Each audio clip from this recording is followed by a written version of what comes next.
Buenos días. A continuación les estaremos hablando de la polis, SEO y su familia y el CIODO. Somos estudiantes de primer semestre de la Universidad del Atlántico del programa Licenciatura en Ciencias Sociales, de la asignatura Historia Antigua. Mi grupo está conformado por John Ospino, Nicolás Ospina y Caroline Bailey.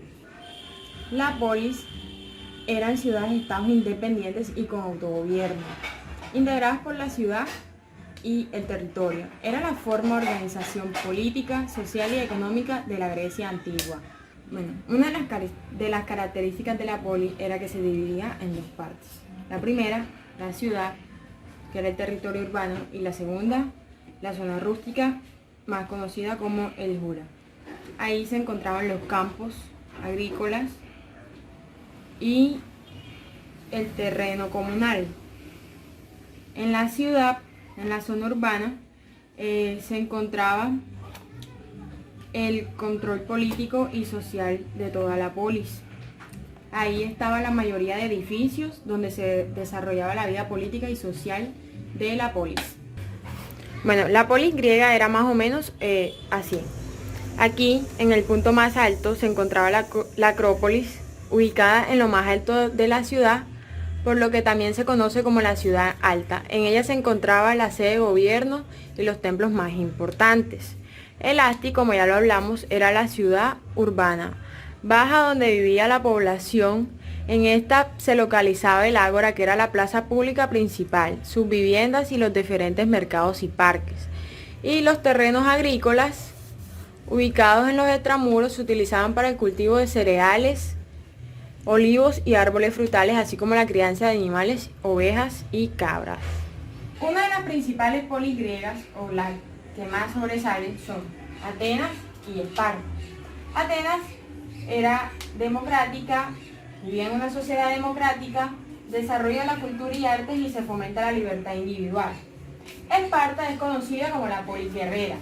Era una aristocracia militar, sociedad militarista, no se fomenta la cultura ni las artes y no hay libertad individual. Ahora era el centro de la ciudad-estado. En ella se desarrollaba la vida pública y política de la polis. Ahí se desarrollaban los eventos sociales, económicos y políticos de la ciudad-estado. La Acrópolis fue la arquitectura defensiva más importante de la polis. Era la fortificación más antigua de las ciudades. Recintos fortificados situados en lugares elevados, lo que permitía una mejor defensa. Luego de que el ágora dejara de ser la principal plaza, se fueron para otros lugares. Tenemos el Voluterium, que era el edificio destinado a las reuniones del consejo. Tenemos al Prytainum, que era el edificio destinado a la asamblea de magistrados. Y el Eclasterium, que era el edificio donde se reunía la asamblea. Inicialmente, como dije, ya las asambleas se realizaban en el ágora, pero después se trasladaron para estos edificios. Bueno, esto fue todo por el capítulo 6, que hablaba de la polis. A continuación, Zeus y su familia. Mi nombre es John Ospino y hoy les voy a hablar sobre el capítulo 7 del libro de Indro Montanelli, Historia de los griegos. Bueno, para empezar, el autor nos dice de cómo estaba constituida la historia política de Grecia, la cual estaba formada por pequeños estados compuestos por una sola ciudad. Estos estados jamás constituyeron una nación. Al formar una civilización como tal, contribuyeron dos cosas: una lengua en común y una religión nacional. Cada una de estas ciudades contaban con un templo, el cual se alzaba en honor de Dios o la diosa protectora. Un ejemplo de esto es que en Atenas veneraban a Atenea, en Eleusis a Demeter, en Éfeso a Termisa y así sucesivamente. En estas catedrales solo tenían derecho a entrar los ciudadanos. Para ellos eran uno de los privilegios que más apreciaban. Los griegos no lograron jamás poner un orden de jerarquía entre sus dioses, y esta es una de las razones por la cual vivían en una constante guerra, ya que cada ciudad reclamaba la superioridad de su dios.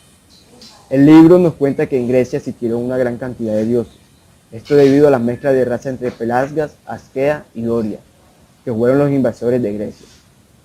Cada una de estas razas traían sus propios dioses, pero no destruían los que ya estaban instalados en el país.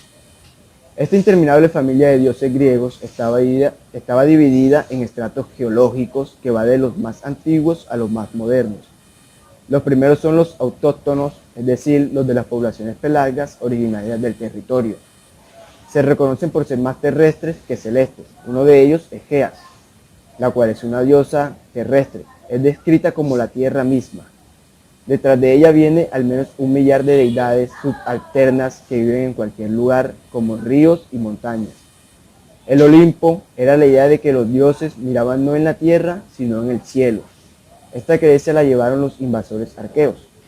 No obstante, en el sistema teológico, que poco a poco se fue instituyendo tratando de conciliar el elemento de los dioses y celestes y los terrestres.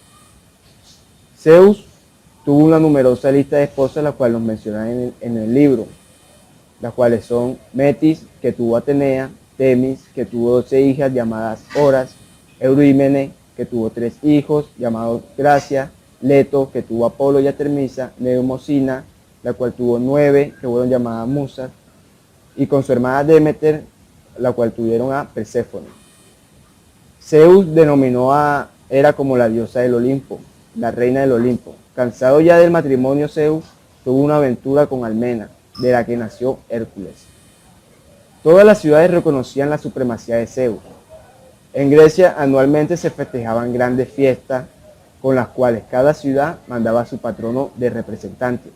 Estas ceremonias sirvieron también mucho para crear y mantener vínculos de unión entre los griegos.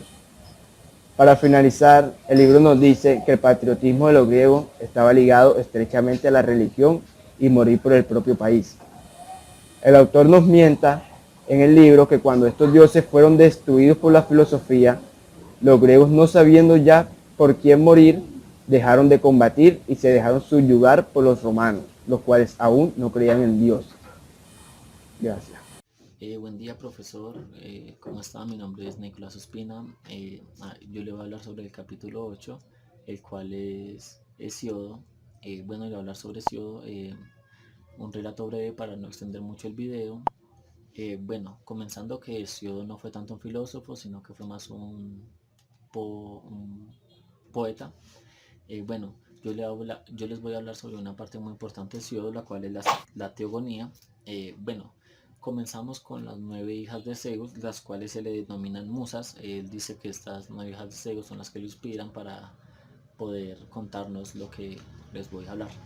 Bueno, nos comienza con la creación de la tierra, la cual se llama Gea.